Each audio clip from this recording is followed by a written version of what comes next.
होता क्या है? डाटा की सिंपल सी डेफिनेशन होती है, अ collection of raw facts and figure is called data. ठीक है, ये आपके सामने बुक्स सामने स्लाइड के ऊपर डेफिनेशन चल भी रही है। अ collection of raw facts and figure is called data. अब रॉ फैक्ट्स क्या होते हैं? रॉ फैक्ट्स हम कहते हैं ऐसी चीज को जो कि अभी तक प्रोसेस नहीं हुई, हम उसके ऊपर कोई प्रोसेसिंग करेंगे तो आउटपुट जनरेट होगी, उस आउटपुट को हम इंफॉर्मेशन कहते हैं। फैक्ट्स का क्या मतलब होता है कि फॉर एग्जांपल जिस चीज के बारे में हम इंफॉर्मेशन सेव कर रहे हैं उसके अबाउट रियलिटीज क्या है। फॉर एग्जांपल हम डाटाबेस बना रहे हैं किसी स्टूडेंट की, तो स्टूडेंट के फैक्ट क्या हो सकते हैं? उसका नेम फैक्ट है, रियलिटी है, उसका फादर नेम रियलिटी है, उसका एड्रेस हो गया, उसका मोबाइल नंबर, ये सारी चीजें रियलिटी हैं। फिगर क्या होता है कि वो चीज जो नंबर्स में होती है। फॉर एग्जांपल स्टूडेंट है, उसकी एज नंबर्स में है, डिजिट्स में है, ठीक है, तो वो फिगर है। फॉर एग्जांपल एक बंदा, उसका मोबाइल नंबर है, कोई स्टूडेंट है, उसका मोबाइल नंबर वो भी नंबर्स में होता है, CNIC नंबर है। इनके अलावा भी काफी चीजें हो सकती हैं, मतलब एम्प्लॉय आईडी हो सकती है, स्टूडेंट आईडी हो सकती है, या फिर उसका कोई और बैंक अकाउंट नंबर है, वो भी नंबर्स में हो सकता है। तो ये सारी चीज होती है डाटा। इसी को सेव करने के लिए हमें जो इन्वायरमेंट रिक्वायर्ड होता है वो होती है डाटाबेस। डाटाबेस के पहले ये इंट्रोडक्शन वाला लेक्चर है, इसके अंदर सिर्फ ये कंपैरिजन है, हाँ ये डाटाबेस की जरूरत क्यों है, डाटाबेस क्यों लाई गई है, क्या इसके मेन फीचर्स हैं, उस चीज के बारे में फिर हम आगे वन बाय वन करके आउटलाइन के हिसाब से चीजें डिस्कस करेंगे। जो आपकी आउटलाइन के लास्ट पे अगर आप देखेंगे तो आपको ये 3 रिकमेंडेड बुक्स भी मिल जाएंगी। ठीक है, तो ये सारी बुक्स मेरे पास अवेलेबल है, मैं ग्रुप में शेयर कर दूंगा, आप इन बुक्स को अपने पास सेव कर लीजिएगा। अगर आप चाहें, आप हार्ड फॉर्म में पढ़ना चाह रहे हैं, बुक आपको लेना चाह रहे हैं, तो आप IT सीरीज की बुक ले लें जो BSc के लिए होती है डाटाबेस की। ठीक है, तो वो भी, उसके ऊपर भी मटेरियल काफी अच्छा मौजूद है, आप वहां से भी हेल्प ले सकती हैं। बाकी स्लाइड्स के ऊपर मैं पढ़ा रहा हूँ, ये भी मैं प्रोवाइड कर दिया करूंगा आपको ग्रुप के अंदर। ये लेक्चर मैं रिकॉर्ड भी कर रहा हूँ, तो लेक्चर की जो रिकॉर्डिंग है वो भी ग्रुप में मैं शेयर कर दिया करूंगा, ताकि अगर किसी बच्चे का कोई इंटरनेट का इशू है या किसी वजह से भी उसको कोई चीज समझ नहीं आई, तो वो एक दफा दोबारा वीडियो देख लेगा, उसे समझ आ जाएगी बात की। पहली बात की डाटाबेस क्या है? डाटाबेस की सिंपल सी डेफिनेशन है, एक सिंगल लाइन डेफिनेशन है, database is an organised collection of logically related data. अब ये क्या चीज है? दो वर्ड्स को मैंने अंडरलाइन किया हुआ है। पहला वर्ड है ऑर्गेनाइज्ड कलेक्शन। डाटाबेस जब भी हम बनाते हैं तो ये कोई नहीं कि बस हम डाटा को पकड़ते जाएं और उसको कंप्यूटर में फेंकते जाएं। डाटा को हमने ऑर्गेनाइज करके रखना होता है। अगर चीजें ऑर्गेनाइज होंगी तो हम उनमें से कोई चीज सर्च करना इजी हो जाती है, और अगर चीजें ऑर्गेनाइज नहीं होती तो हम उसमें से कोई चीज अगर हमें जरूरत पड़ जाए ढूंढना तो काफी मुश्किल हो जाता है। जिस तरह आप लोगों के घरों में कबर्ड होती है, अलमारी होती है, उसमें आप लोग कपड़े रखते हैं। अगर आप कपड़े तय करके लगाएंगे, तय करके रखेंगे, तो आप लोगों को कोई अपना कोई सूट आपने निकालना है या कोई भी चीज आपने ढूंढना है तो वो इजीली मिल जाएगी। और अगर आप कपड़े फोल्ड करके अलमारी में फेंकते रहोगे, जब ढूंढने की बारी आएगी फिर आपको वो सूट नहीं मिलेगा। सेम इसी तरह जब डाटाबेस की बात करें तो उसमें डाटा अगर हम ऑर्गेनाइज करके रखें, एक तरतीब में रखें, तो हमें चीजें समझना, बाद में फाइंड करना, फ्यूचर के अंदर उनको यूज करना इजी रहता है। और अगर हम बेतरतीबी फेंकते जाएं, बस डाटा एंटर करते जाएं कि हमें डाटाबेस मिल गई है, हम बस डाटा एंटर करें किसी तरह, तो हमें जब फ्यूचर के अंदर उसको फाइंड करना पड़ जाएगा, वो काफी मुश्किल हो जाएगा हमारे लिए। मिल जाएगा डाटा, थोड़ा टाइम ज्यादा लग जाएगा, मेहनत ज्यादा करनी पड़ जाएगी। नेक्स्ट है logical related data. Just underline मैंने वर्ड किया हुआ है वो है लॉजिकल रिलेटेड डाटा। अब इसका क्या मतलब है? सिंपल सी बात है, फॉर एग्जांपल एक डाटाबेस क्रिएट की जा रही है, मैं एग्जांपल लेता हूँ स्टूडेंट की, कि जी हमने यूनिवर्सिटी में रिकॉर्ड मेंटेन करना है, BScs फोर्थ के जो स्टूडेंट है इनका रिकॉर्ड मेंटेन करना है। अब उसके लिए मुझे क्या चाहिए? मुझे स्टूडेंट्स की डिटेल चाहिए, स्टूडेंट्स का डाटा चाहिए। फॉर एग्जांपल एक स्टूडेंट मैं अज्यूम करता हूँ, फॉर एग्जांपल शाहजेब है, जो मैं इससे रेलिवेंट डाटा स्टोर करना है। अब इसमें क्या है कि शाहजेब का जो नेम है वो भी उससे उससे रिलेटेड डाटा है, जो फादर नेम है वो भी उससे रिलेटेड डाटा है, जो उसकी एज है, मोबाइल नंबर है, ईमेल एड्रेस है, घर का एड्रेस है, वो सारी चीजें रिलेटेड हैं शाहजेब से। अब शाहजेब के कितने मामू हैं, कितने चाचू हैं, कितने मतलब इसके कजन्स हैं, इसके भाई क्या काम करते हैं, इसके अब्बू क्या काम करते हैं, वो सारी चीजें भी शाहजेब से रिलेटेड ही हैं। लेकिन जिस एनवायरनमेंट के अंदर हम वो डाटा सेव कर रहे हैं वहां पे रिक्वायर्ड नहीं है। मतलब हम कॉलेज और यूनिवर्सिटी के लिए हम डाटा स्टोर करना चाह रहे हैं, तो उसके लिए हमें सिर्फ क्या चीजें चाहिए? शाहजेब का नेम चाहिए, शाहजेब का रोल नंबर चाहिए, शाहजेब का फादर नेम चाहिए, एज चाहिए, मोबाइल नंबर चाहिए, ईमेल एड्रेस और घर का एड्रेस। ये मैक्सिमम चीजें जो हमें चाहिए। इसके अलावा जो भी डाटा है वो शाहजेब से तो रिलेटेड है, लेकिन जिस इन्वायरमेंट के अंदर हम डाटा पुट करने जा रहे हैं वहां पे रिक्वायर्ड नहीं है, वहां पे कंपलसरी नहीं है। इसका मतलब क्या है कि हमने सिर्फ लॉजिकली रिलेटेड डाटा डेटाबेस के अंदर सेव करना है। ये कोई नहीं कि बस जो डाटा मिल रहा है फेंकते जाओ, सेव करते जाओ, बस होता जाए। जब फ्यूचर में सर्च करने की बारी आ जाए, ढूंढने की बारी आ जाए तो हमें मिले ना। जब भी आप किसी जगह पे अकाउंट क्रिएट करते हैं, फॉर एग्जांपल जीमेल पे क्रिएट कर रहे हैं, फेसबुक पे क्रिएट कर रहे हैं, इंस्टाग्राम पे क्रिएट करते हैं, तो वहां पे बड़े लिमिटेड सी फील्ड होती हैं। हाँ, नेम क्या है, फर्स्ट नेम क्या है, लास्ट नेम क्या है, ईमेल एड्रेस क्या है, मोबाइल नंबर क्या है, पासवर्ड क्या है, बात खत्म। और भी डाटा आपसे रिलेटेड है, आपका फादर नेम, आपके घर का एड्रेस और मल्टीपल चीजें आपसे रिलेटेड होती हैं, लेकिन वो नहीं पूछते। वो सिर्फ वही चीजें वहां पे पूछते हैं जो कि उनको रिक्वायर्ड है, जो कि कह लो कि मैंडेटरी चीजें हैं, कंपलसरी हैं। अगर वो ना होगी तो उनके लिए आपका अकाउंट मेंटेन करना मुश्किल हो जाएगा। बाकी चीजें आपसे रिलेटेड होती हैं, हाँ जी मेरे पास बाइक है, हाँ जी मेरे पास लैपटॉप है, हाँ जी मेरे पास मोबाइल है, हाँ जी मेरे पास मेरा घर है, ठीक है, वो सारी चीजें आपसे रिलेटेड हैं। लेकिन उनको जो चीज चाहिए वो सिर्फ वही अपने पास सेव रखते हैं डाटाबेस के अंदर। नेक्स्ट चीज डाटा की डेफिनेशन में आगे बता रहा था, आपको दोबारा मैं एक्सप्लेन कर देता हूँ। डाटाबेस की मल्टीपल डेफिनेशन हैं, पहले सिंपल है, फिर थोड़ी उससे कह लो कि वास्ट है, फिर नेक्स्ट जो है वो उससे ज्यादा कह लो कि डिटेल के अंदर है। सिंपल डेफिनेशन जो हमें बुक्स में मिलती है, अ collection of raw facts and figure is called object.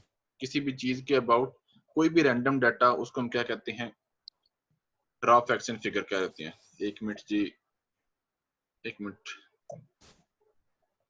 Student का अगर कोई इशू आ रहा है, आवाज में रनिंग आ रही तो मुझसे रब्ता करें, मैं उनको बता दूंगा।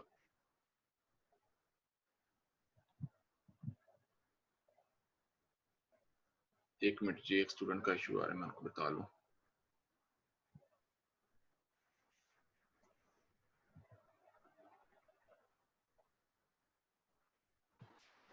नहीं नहीं सर जी, साफ आवाज आ रही है।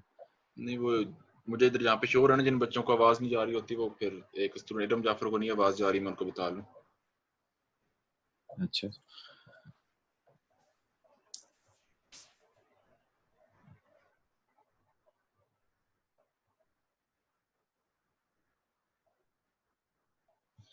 हाँ जी, डाटा के अबाउट में बता रहा था। डाटा क्या है जी, a collection of raw facts and figure is called data.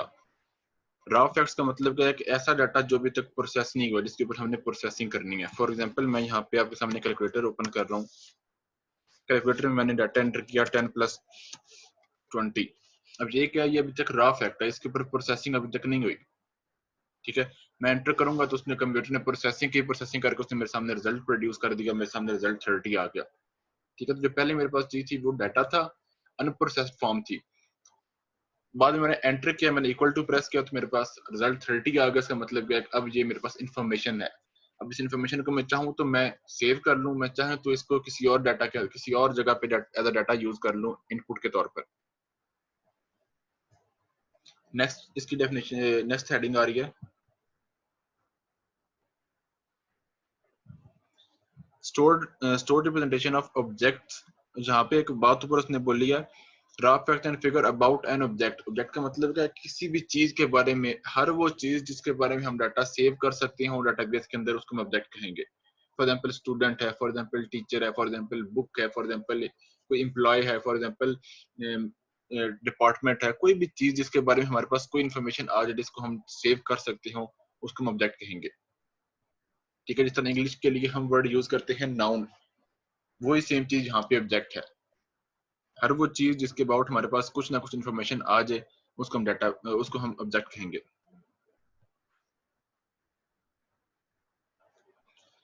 यहाँ पर सेकंड पॉइंट बता रहा है, stored representation of objects and events that have meaning and importance in user environment. मतलब कि जिस एनवायरनमेंट के अंदर हम डाटाबेस बना रहे हैं, उसमें इवेंट्स और ऑब्जेक्ट्स, इवेंट्स क्या होते हैं, एक्शंस। ऑब्जेक्ट्स क्या होते हैं, मैंने अभी आपको चीज बताई है, हर वो चीज जिसके अबाउट हम इंफॉर्मेशन सेव कर रहे हैं, उसकी अगर कोई थोड़ी बहुत इंपॉर्टेंस है तो उसको हम डाटा अज्यूम कर सकते हैं। मतलब कि मैं डाटाबेस बना रहा हूँ स्टूडेंट की, अब स्टूडेंट में मैं लिख दूं कि हाँ जी स्टूडेंट जो है वो उसकी उसकी उसने फोर्थ क्लास में साइकिल चलाना सीखी थी। स्टूडेंट जो है वो जी मैट्रिक के बाद उसने जी इंग्लिश लैंग्वेज कोर्स किया है। ठीक है, स्टूडेंट जो है उसने जी स्विमिंग को आती है। अब ये चीजें इररेलेवेंट है, इसकी कोई इंपॉर्टेंस नहीं है यूजर एनवायरनमेंट के अंदर। यूजर एनवायरनमेंट क्या है, स्टूडेंट्स की डाटाबेस है। अब स्टूडेंट की डाटाबेस में क्या चीजें चाहिए, स्टूडेंट की आईडी चाहिए, स्टूडेंट का नेम चाहिए, फादर नेम चाहिए, मतलब ये जो चीजें आगे मैंने आपको गिनवाई हैं, ये चीजें उसको चाहिए। अब वो स्विमिंग करता है, वो जी साइकिल चला लेता है, ये चीजें रिलेटेड नहीं है। डेटाबेस के एनवायरनमेंट के हिसाब से। नेक्स्ट बता रहा है objects and events are those things for which user organisation wants to store data. ठीक है, कहता है कि ऑब्जेक्ट्स या फिर इवेंट्स क्या चीजें हैं, हर वो चीज है जिसके अबाउट हम डाटा सेव करना चाह रहे हैं। डेटाबेस के अंदर कुछ चीजें वैल्यूज सेव करना चाह रहे हैं, वो सारी चीजों को हम कहेंगे ऑब्जेक्ट्स, या फिर कुछ केसेस में इवेंट्स भी हो सकते हैं। एग्जांपल दे रहे हैं यहाँ पे एक सिंपल सी, assume you are going to build database of university, then you must have to store the data, you must have stored data about students, registration, examination, faculty, etc. Here individual student and faculty member are objects for which data, name, age, address should be represented. Registration and examination are two events for which data should be represented. कहते हैं आपके अगर आप database बना रहे हो university की, तो यूनिवर्सिटी में जो टीचर है, जो स्टूडेंट है, वो सारे सारे क्या है, वो ऑब्जेक्ट्स हैं। आप उनका डाटा सेव करोगे, डाटा क्या होगा, डाटा नेम हो सकता है उनका, उनकी एज हो सकती है, उनकी डेट ऑफ बर्थ हो सकती है, उनका मोबाइल नंबर हो सकता है, मल्टीपल चीजें हो सकती हैं। और इवेंट्स कौन सी हो सकते हैं यूनिवर्सिटी के अंदर, एग्जामिनेशन हो सकता है, रजिस्ट्रेशन हो सकती है। ठीक है, एग्जामिनेशन के अंदर फिर हम लिख देंगे हाँ जी एग्जाम किस तरह का है, किस बुक का है, किस सब्जेक्ट का है, मार्क्स कितने हैं उसके, टोटल मार्क्स कितने हैं, ऑब्टेन मार्क्स कितने हैं, क्रेडिट और उसका क्या है। ठीक है, ये सारी चीजें हम उसके अबाउट सेव कर सकते हैं। क्लियर हुई है चीज, ये जो डिफरेंस है ऑब्जेक्ट्स में और इवेंट्स में। ऑब्जेक्ट्स का मतलब है लोग, वो चीजें जिसके बारे में हम डाटा सेव करना चाह रहे हैं, वो लिविंग थिंग्स भी हो सकती हैं, नॉन लिविंग थिंग्स भी हो सकती हैं। और इवेंट्स कौन जी से हैं, क्लियर है।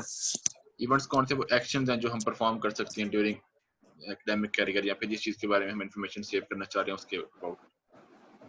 कोई क्वेश्चन है यहाँ तक तो पूछ लें किसी का अगर है तो।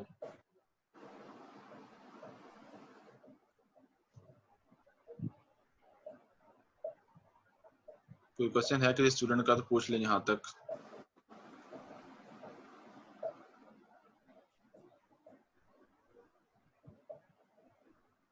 कोई नहीं क्वेश्चन सर जी। जी बाकी लोगों का अगर है क्वेश्चन तो अनम्यूट करके पूछ सकती हैं।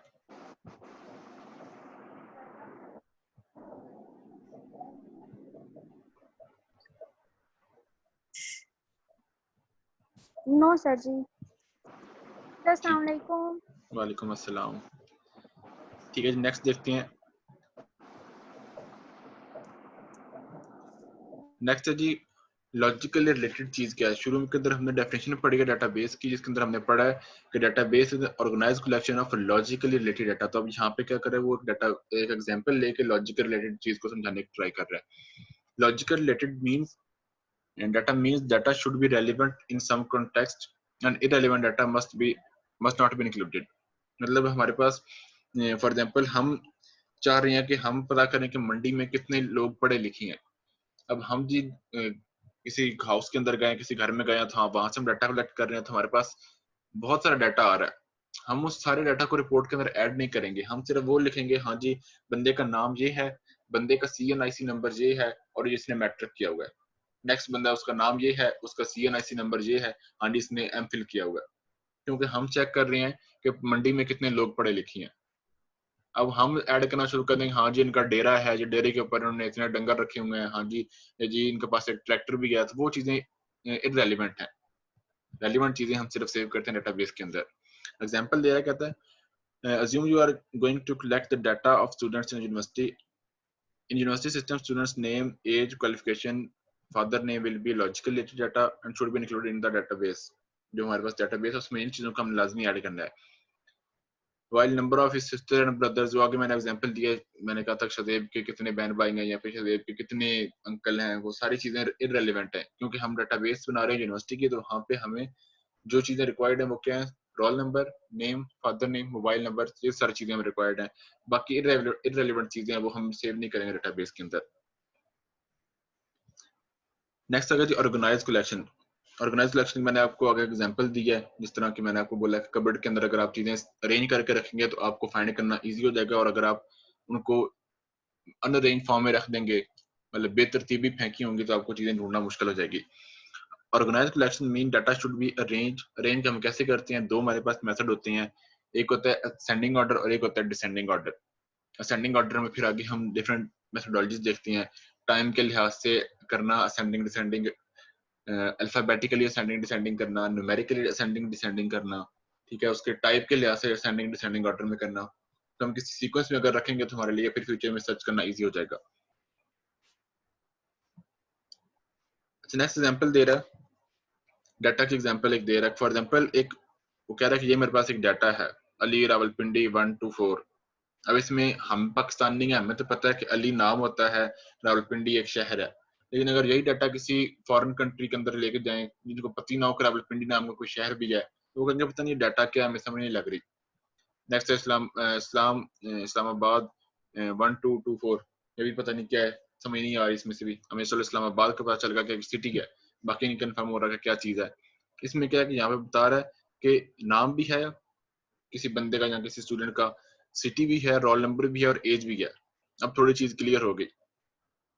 हाँ जी, अली है नाम है, रावलपिंडी क्या है जी, सिटी है, उसके बाद 1 उसका रोल नंबर और 24 उसकी एज है, और इसके अंदर इस्लाम नेम है, इस्लामाबाद उसकी सिटी है, 12 उसका रोल नंबर और 24 उसकी एज है। अब थोड़ी सी चीजें क्लियर हो गई। लेकिन अगर यही डाटा सारे के सारा हमारे पास इस तरह का होगा तो हम उसको कह लो डाटा समझ नहीं आएगा, तो फिर उसको हमने सर्च क्या करना है, उसके ऊपर वर्किंग क्या करनी है। Someone cannot process it due to unstructured due to understand nature of data. It is difficult to distinguish between name, city, then between roll number and age. दोनों के दरमियान डिफरेंशिएट करना हमारे लिए काफी मुश्किल हो रहा है कि हम इस तरह का अगर डाटा सारा का सारा सेव होगा तो पॉसिबल है कि नाम कुछ इस तरह के होंगे जो सिटी के साथ मैच करते हो, जिस तरह ये इस्लाम और इस्लामाबाद है। अब ये मैच कर रहा है नेम, इसमें कंफर्म नहीं हो रहा, 12 और 24 है, 1 to 2 4, कोई पता नहीं इसमें एज कौन सी है, इसमें नेम को जो उसकी रोल नंबर है वो क्या है। पॉसिबल है कि 122 रोल नंबर हो, 4 उसकी एज हो, ठीक है। फिर हम क्या कर सकते हैं, इसको किसी सीक्वेंस में अरेंज कर सकते हैं। यहाँ पे उसने एक सीक्वेंस बताया जिसमें में हैश से वो सेपरेट कर रहा है। अली के बाद हैश है, फिर रावलपिंडी है, फिर हैश है, फिर 1 है, फिर हैश है, फिर 24 है, फिर हैश है। ऊपर उसने बताया कि 4 चीजें इसके अंदर मौजूद हैं, नेम, सिटी, रोल नंबर और एज। अब चारों चीजें अलग अलग हो गई हैं, अभी हमारे लिए थोड़ा समझना इजी हो गया है। उसके बाद डबल हैश है। डबल हैश का क्या मतलब है, एक रिकॉर्ड सेपरेट हो चुका है, वो उससे नेक्स्ट रिकॉर्ड का डाटा वो एंटर कर रहा है, लेकिन ये भी थोड़ा सा डिफिकल्टी है हमारे लिए।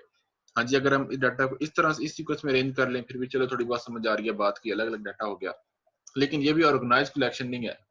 ये भी इस जो हमारे पास सीक्वेंस है और अनऑर्गेनाइज सीक्वेंस है उसके लिहाज से ये थोड़ा ऑर्गेनाइज्ड है, लेकिन एक्चुअल हम कहेंगे ये हमारे पास ऑर्गेनाइज डाटा है, बहुत परफेक्ट डाटा की शेप है, तो ये भी हम ये नहीं कह सकते क्योंकि ये ऑर्गेनाइज नहीं है। अगर हम इसी को कन्वर्ट करें, जो ऊपर हमने एग्जांपल देखी है, इसको अगर हम कन्वर्ट करें इस सीक्वेंस में, अब ये हमारे लिए चीज समझना थोड़ा इजी हो गई है कि हाँ जी ये क्लास है BSCS4, उसके किसी स्टूडेंट का डाटा है, हाँ जी उसका नेम अली है, उसकी सिटी रावलपिंडी है, उसका रोल नंबर 1 है और उसकी एज 24 है। अब हमारे लिए डाटा जितना मर्जी डाटा आ जाए, अब हमारे लिए समझना थोड़ा इजी हो चुका है, बल्कि हमें सारी चीज समझ आ रही है कि डाटा एक्चुअली है क्या, ये टेबल किस चीज के अबाउट बना हुआ है। इधर मैं 2 एंट्रीज की जगह पे यहाँ पे 200 एंट्रीज कर दूंगा, तब भी हमारे लिए समझना इजी काफी है। क्यों? क्योंकि हमने डाटा को एक सीक्वेंस में ऑर्गेनाइज कर दिया है, उसको एक तरतीब दे दी है। इसका मतलब होता है ये, इसको हम कहते हैं कि ऑर्गेनाइज कलेक्शन। डाटा को हम उस सीक्वेंस में ऑर्गेनाइज करना होता है कि अगर फ्यूचर के अंदर हमें उसको सर्च करना पड़ जाए, उसको समझना पड़ जाए, तो हम उसको इजीली सर्च कर सकें। क्लियर है? यहाँ तक कोई क्वेश्चन है तो पूछ लें। No sir.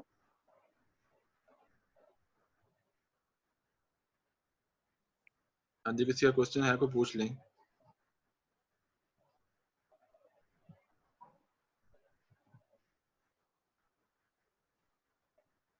आवाज आ रही है आप लोगों को? Yes sir. जी सर जी, आ रही है आवाज, कोई क्वेश्चन नहीं। ਤੇ ਤਾਰੜ ਸਾਹਿਬ ਸਮੋ ਨਹੀਂ ਨਾ, ਤੁਸੀਂ ਨਾਲ ਕਲਾਸ ਐਕਟਿਵ ਹੋ ਕੇ ਲਵੋ ਨਾਲ ਪ੍ਰੋਪਰ ਰਿਸਪੌਂਸ ਵੀ ਕਰੋ। नहीं नहीं, मैं फुल एक्टिव हूं। अच्छा जी जी हाँ एग्जांपल भी ਤੁਹਾਡੀ ਚੱਲ ਰਹੀ ਹੈ।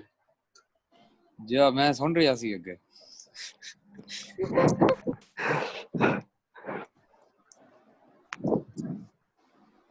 ये इरम जाफर को कोई बताएं कि उस कैसे माइक ऑन करना, उनको आवाज ही को नहीं जा रही, तो मैंने तो उनको समझाया, उनको शायद समझ नहीं आई। ठीक नहीं ऑन है उनका मेरे ख्याल से। अब हो गया उनको भी ऑन। ठीक है जी, नेक्स्ट हम देखते हैं। टॉपिक का नेम क्या है? बिस्मिल्लाह बरकात साहब, की हाल है? अल्हम्दुलिल्लाह सर जी, आप सुना से ठीक है जी अल्हम्दुलिल्लाह। ये मेरा पता टाइम से रहना है, टॉपिक का नाम ही पता लग जाना है। हाजी जुमा में पढ़ना जाना मुस्लिम मेरा पुत्र सिर्फ तू ही पढ़ेगा, सिको नहीं पढ़ेगा। ए करमाना ढाई वाली में सीधी पढ़ दे जे। जी हाँ। सर आगे टॉपिक पढ़ाएं। टॉपिक का नेम है जी डेटाबेस। डेटाबेस की हम बेसिक्स पढ़ रहे हैं। बुक का नाम है डेटाबेस, ठीक है, जो आपको पढ़ानी है इस सेमेस्टर में। और बुक के अंदर ही हम डाटा को डिस्कस कर रहे हैं कि डाटा क्या है। फिर आगे हम डेटाबेस को डिस्कस कर रहे हैं कि डेटाबेस क्या है। जी जी सर। ये अपना सर जी जो पिछली दफा आपने पढ़ाए थे या C++, उससे कोई रेलिवेंट है कि उससे बिल्कुल मुख्तलिफ है ये? नहीं नहीं, उससे अलग है। पिछली दफा था डाटा स्ट्रक्चर। ये मतलब वो अगर पढ़ा होगा तो डाटाबेस की आपको समझ आएगी। डेटाबेस एक अलग चीज है, वो प्रोग्रामिंग का सारा कॉन्सेप्ट है, ये प्रोग्रामिंग से हटकर चीज है। इसमें थ्योरी है सारी? इसमें थ्योरी है, इसमें एक लैंग्वेज है SQL, स्ट्रक्चर क्वेरी लैंग्वेज, उसको हमने पढ़ना है, क्यूरीज लगानी है हमने। नेक्स्ट है जी, व्हाट इज मेटाडाटा।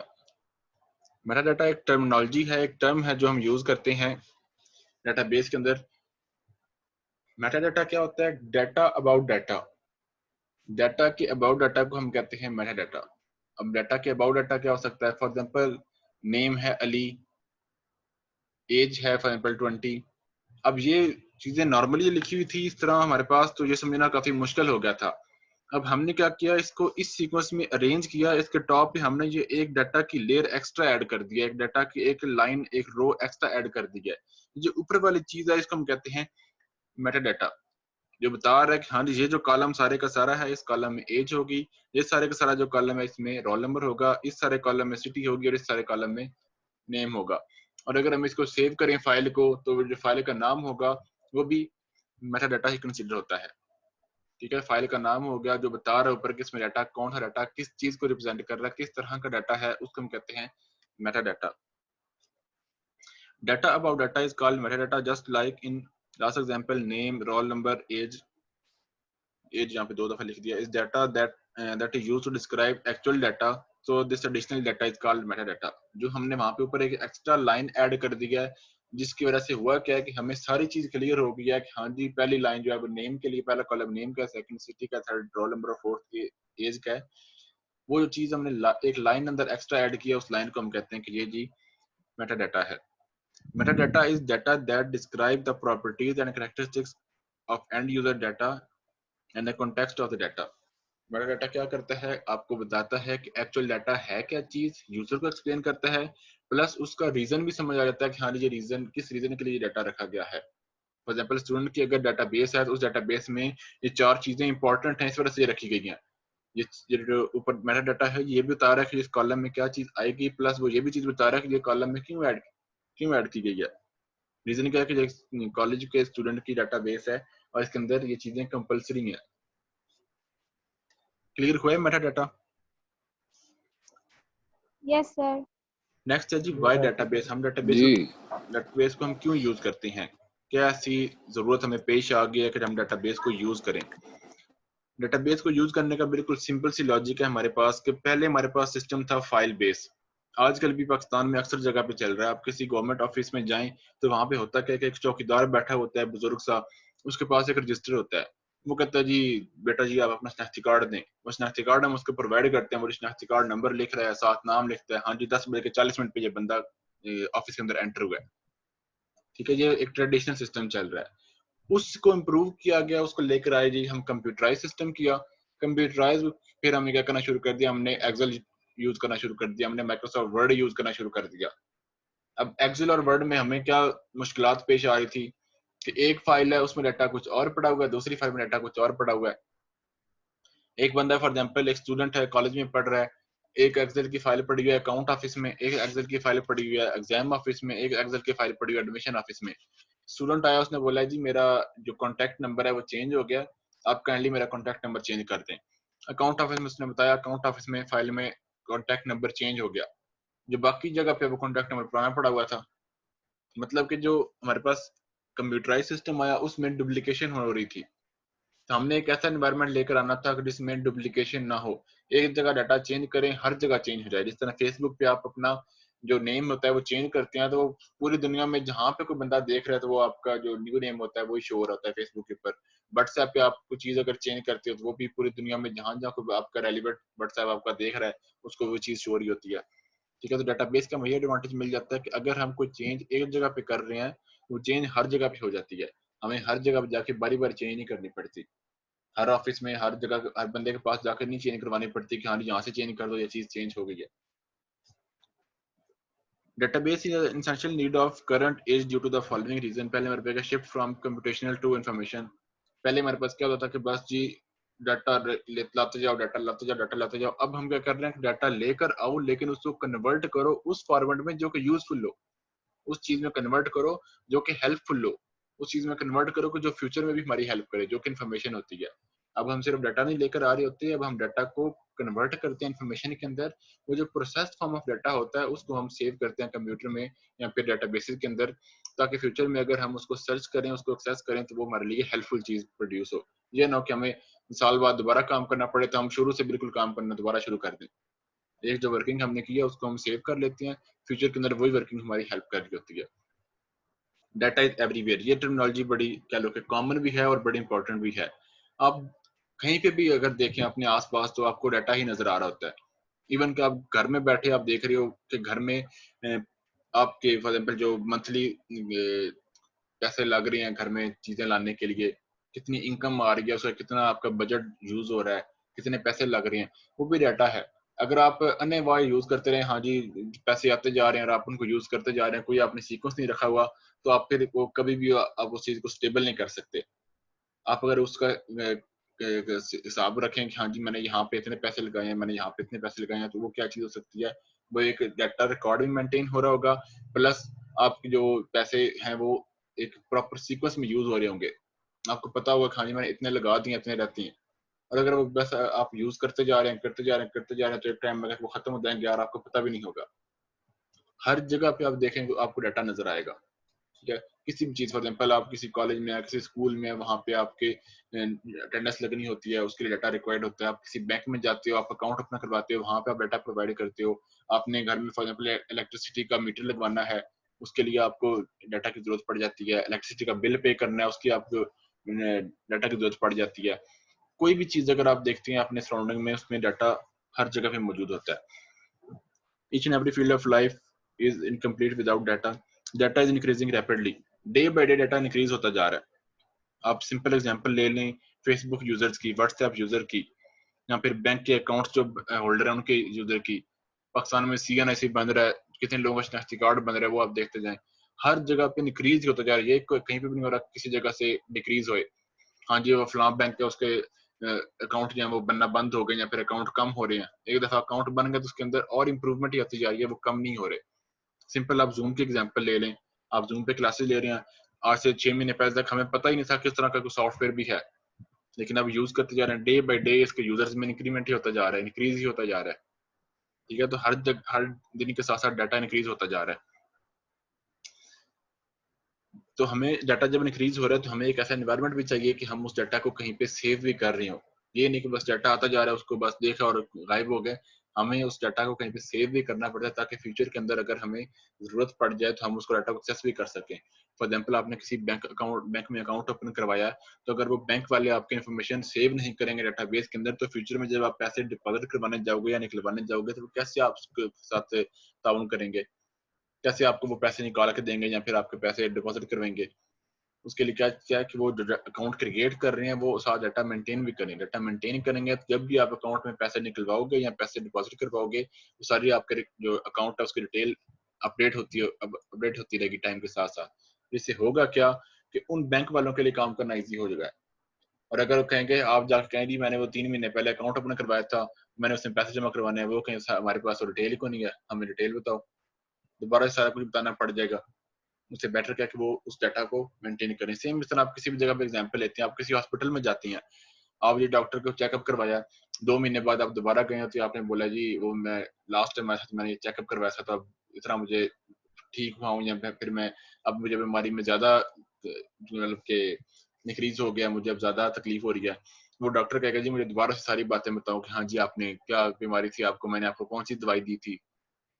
अब डेवलपिंग कंट्रीज में क्या होता है कि आप किसी भी डॉक्टर के पास अपॉइंटमेंट लेते हो, आप उस टाइम पे जाते हो डॉक्टर के पास, आपने चेकअप करवाया, नेक्स्ट टाइम जब जाती हो तो वो सारी जो डिटेल होती है वो पहले डॉक्टर के टेबल के ऊपर पड़ी होती है।